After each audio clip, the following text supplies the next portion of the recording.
When you go a whole day without eating, you don't just feel hungry. You feel invisible, like the world turned its back and even God forgot to blink.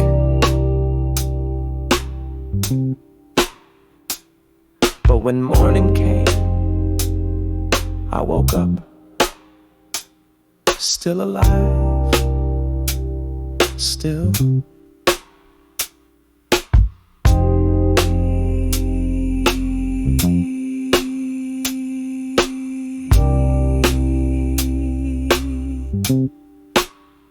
Just hungrier.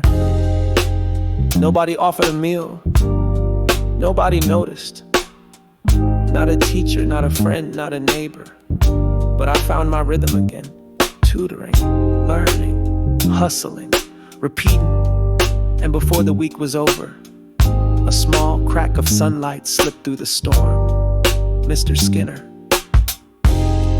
A friend of my mom's from Bible school called and asked if I'd speak at the youth service. My first sermon since the missionary trip. The church was warm, not just the building, but the people. They clapped when I walked into the pulpit, smiled like they knew what I'd been carrying. I chose my text from the book of Joshua. I will never leave you nor forsake you. I wasn't just preaching to them. I was preaching to me, to the boy who went to bed hungry, to the boy who found cocaine in a closet, to the boy who said I'm fine when he wasn't. And God, He listened. After the sermon that night, they gave me a little envelope. Inside, money, enough to grab food the next week if the tutoring hustle fell flat. Provision, not just spiritual, practical. I knew then God saw me, not as a project, but as His son. But even with the Bible in my hand and scripture on my tongue, my fists weren't always saved, because back at school, boys stayed roasting like they always did. Jokes flying, egos bruising, but one thing was off limits. You guessed it, my mom say her name in the wrong tone, and it didn't matter what verse I was studying to preach. On the school bus, one kid thought it was funny. Your mama so. I blacked out. Didn't remember jabbing him. Didn't remember throwing combinations. Just remember Miss Blackwell's voice pulling me back from the edge like an angel in a denim jacket. I was preaching Sundays and throwing hands by Thursday, telling people Jesus saves while trying to save face in the hallways and on the bus.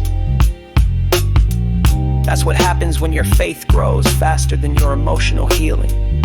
You end up speaking in church and promising beatdowns in the same breath, laying hands in two different ways. Miss Blackwell didn't judge.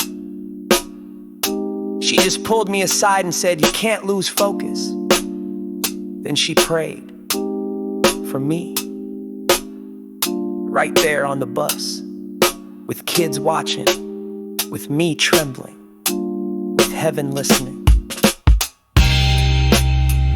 That night, I sat on the edge of my bed and whispered a prayer through cracked lips. Lord, don't just use me, heal me. Because I was tired of proving I was okay. Tired of being the sermon and the secret. I wanted peace, but I only knew how to fight.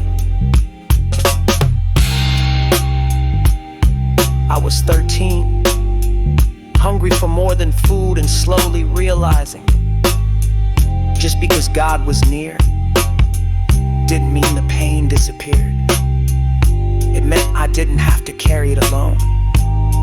And even if I didn't know how to say it yet, God heard me anyway.